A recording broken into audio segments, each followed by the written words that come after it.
¿Qué tal? ¿Cómo están, amigos y amigas de esta comunidad?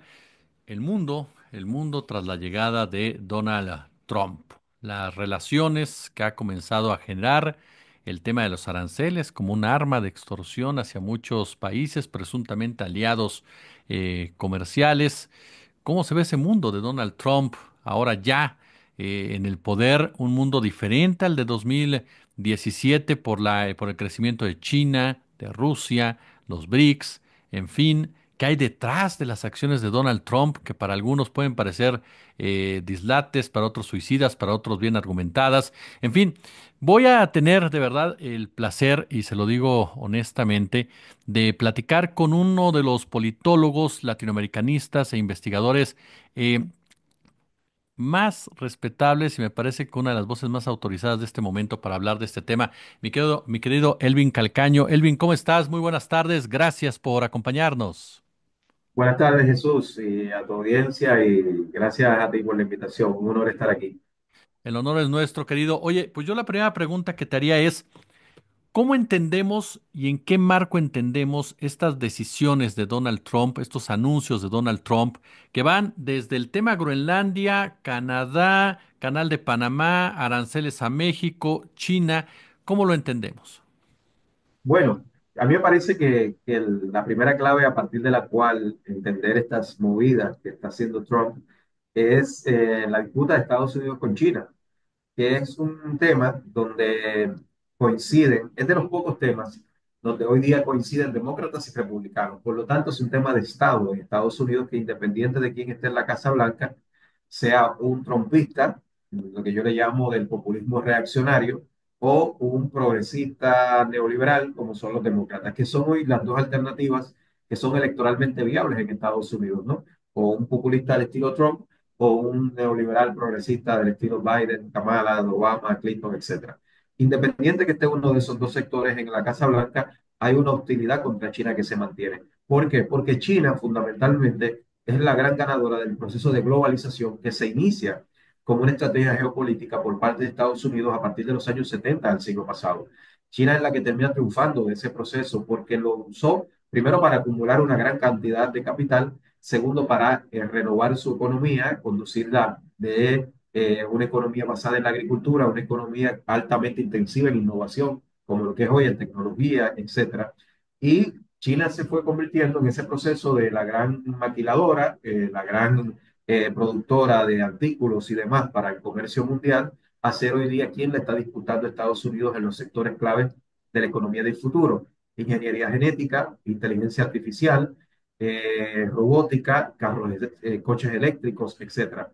Entonces, yo creo que hay un punto, si bien a mí muchas de las cosas de Trump, casi todas, me parecen muy condenables, sin embargo, hay algo en lo que él está correcto desde el punto de vista del interés de Estados Unidos, y es que China los está superando.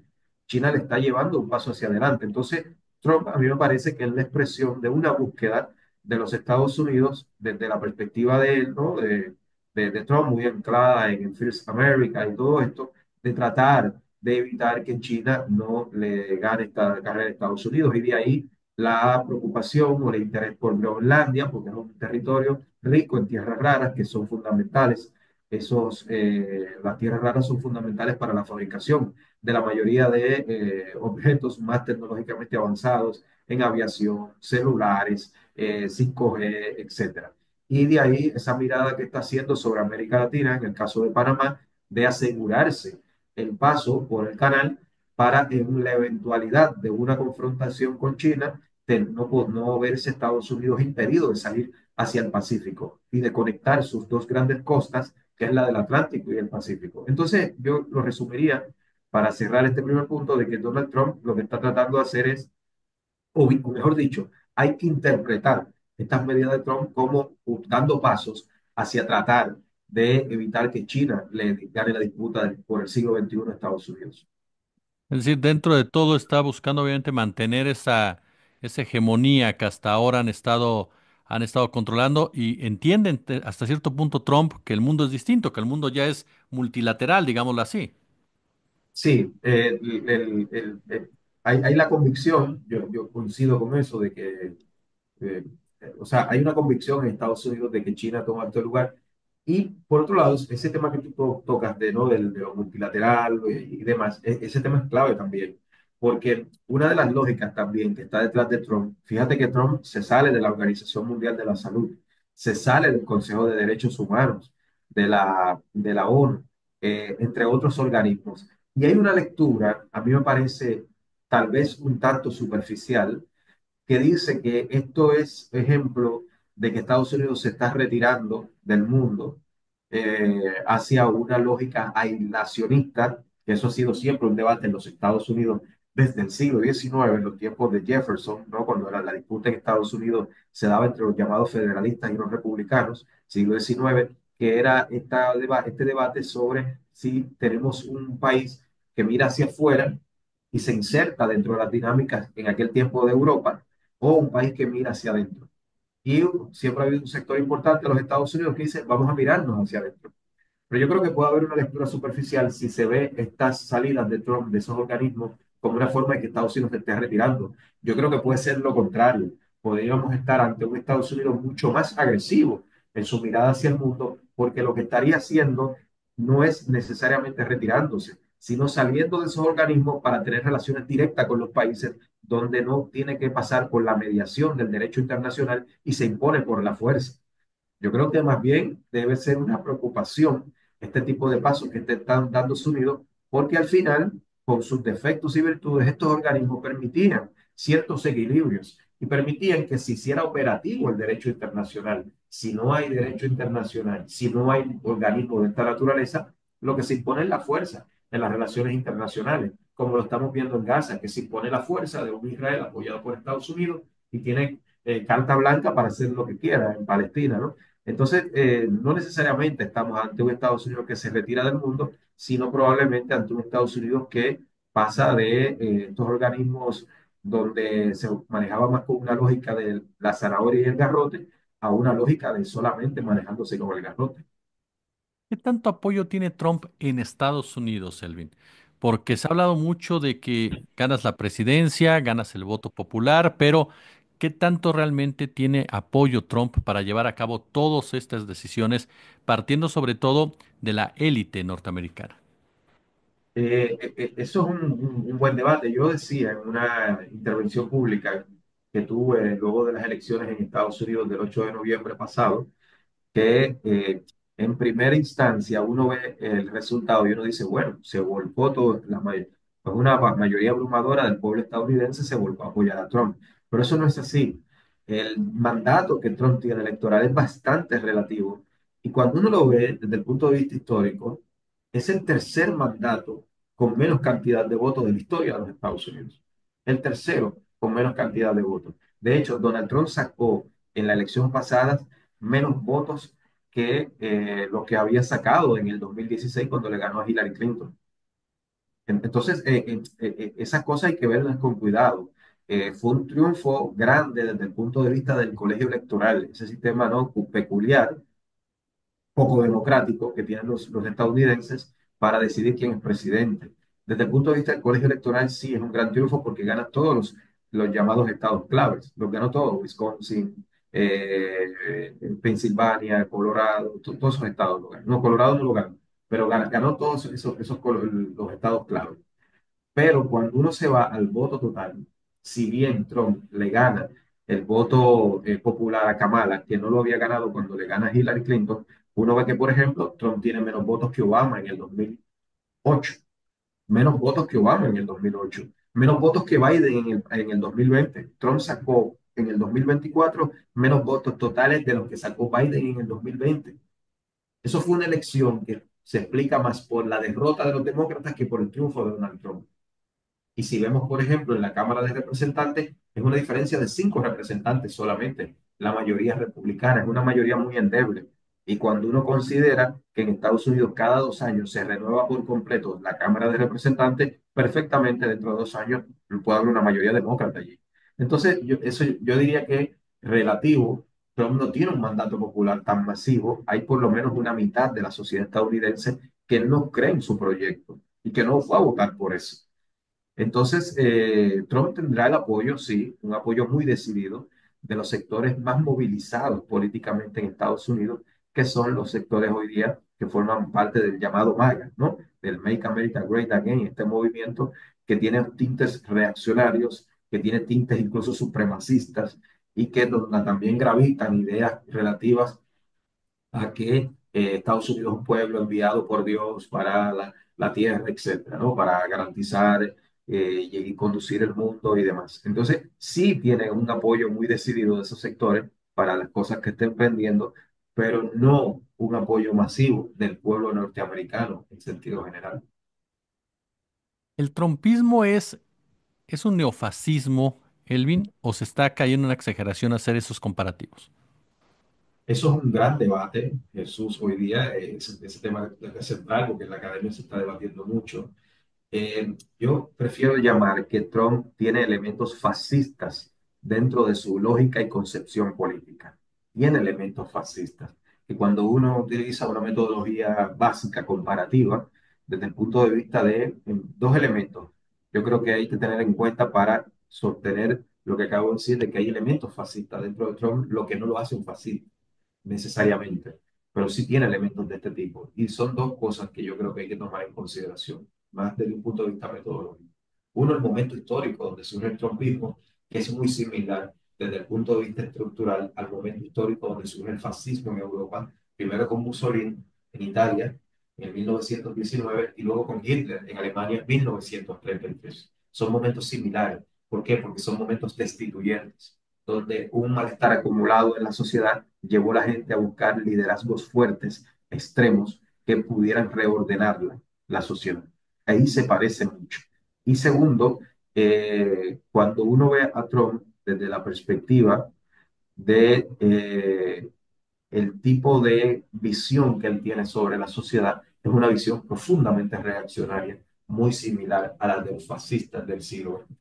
Es una visión muy antiderechos, muy anti-izquierda, muy anti todo lo que pueda parecer progresista, donde el progresismo Trump no lo combate como un adversario político, lo combate como un enemigo existencial al que hay que derrotar y extirpar de la sociedad. Que ese es el mensaje que constantemente él está instalando y que es un mensaje que tienen todas las ultraderechas. Milei lo tiene Trump, lo tiene Vox en España, lo tiene Le Pen en Francia, Meloni en Italia.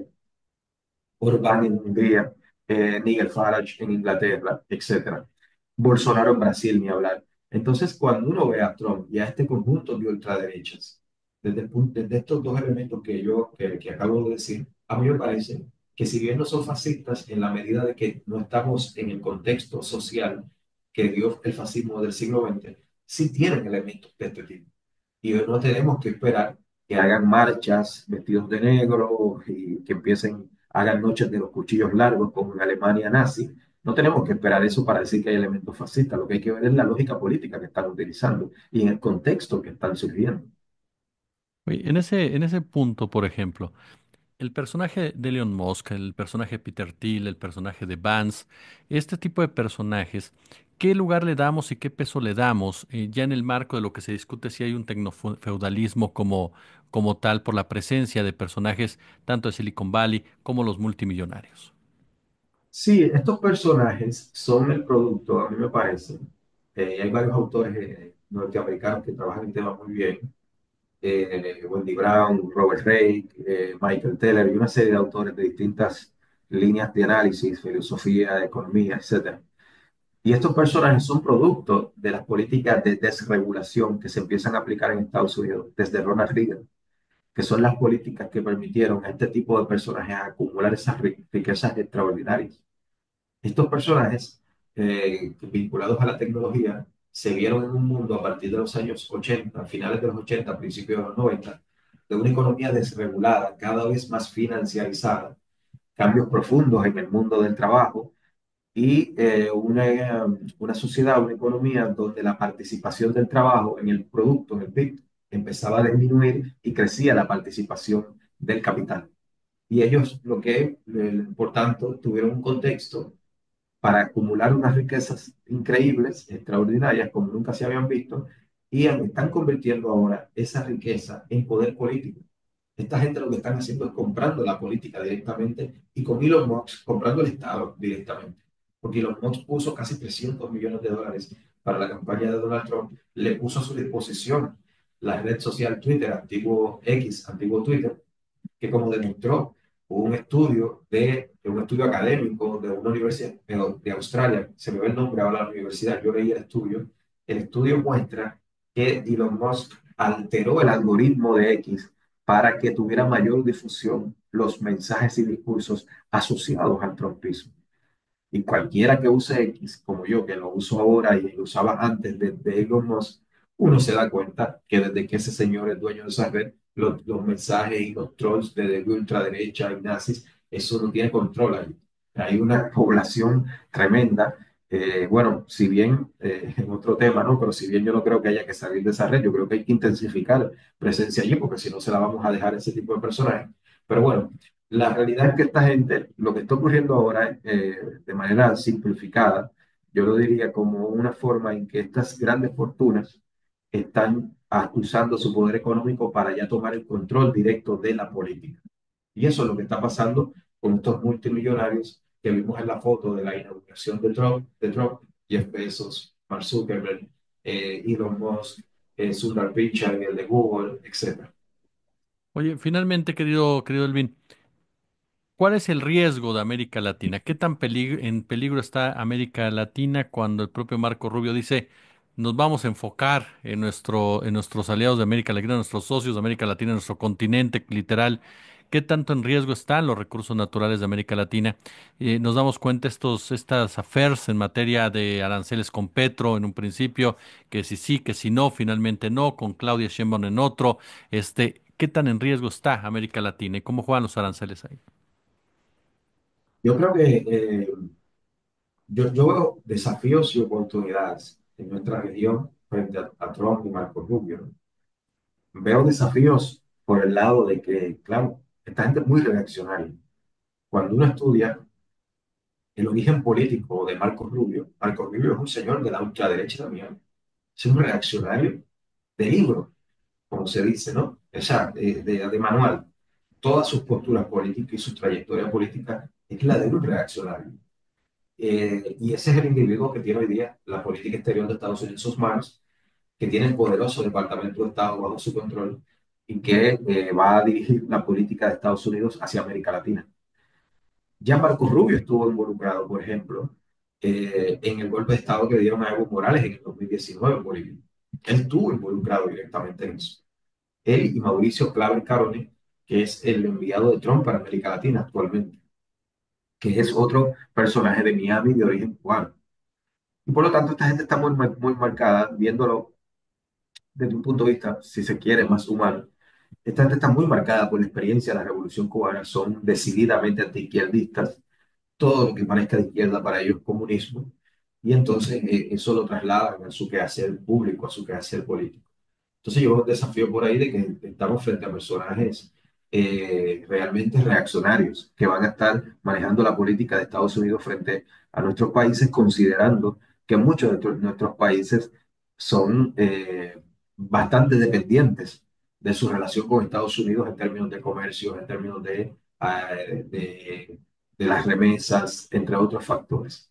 Pero luego yo veo una oportunidad también, porque el mismo hecho de que sean tan reaccionarios, de que Trump esté como que despertando este imperialismo trasnochado, donde él habla directamente de la doctrina Monroe, que habló en su discurso inaugural, yo creo que podría estar provocando una reacción en nuestros países donde emerja de nuevo una visión de integración, una visión latinoamericanista, una visión de que tenemos que fortalecernos para poder enfrentarnos a ese tipo de grupos cuando llegan al poder en Estados Unidos. Tenemos que fortalecernos para relacionarnos mejor con China y con el mundo en general. Entonces yo creo que podría haber el efecto contrario. Y con esto termino. Después de la presidencia de Trump, la primera, que fue del 2017 al 2021, entre el tramo final de esa presidencia y los primeros años posteriores de esa presidencia, fue que se llenó de gobiernos de izquierda América Latina. Y eso no fue casual. Eso fue producto de una reacción ante el trumpismo, donde América Latina se empezó a mover hacia la izquierda, que es el punto en el que está hoy. Es probable que en los próximos 2 años, viendo los procesos electorales que se vienen en la región, es probable que gire hacia la derecha nuevamente América Latina. Estamos en procesos pendulares, pero yo creo que la estela trompista podría estar dejando el camino ensanchado, preparado, para que reemerja después otro giro hacia la izquierda, como reacción a lo que Trump y Marco Rubio traten de hacer con América Latina. Politólogo, latinoamericanista, investigador, mi querido Elvin Calcaño, de verdad, ha sido un verdadero honor para nosotros platicar contigo y que nos permitas aprender de ti. El honor ha sido mío, Jesús, y aquí a la orden. Un abrazo grande.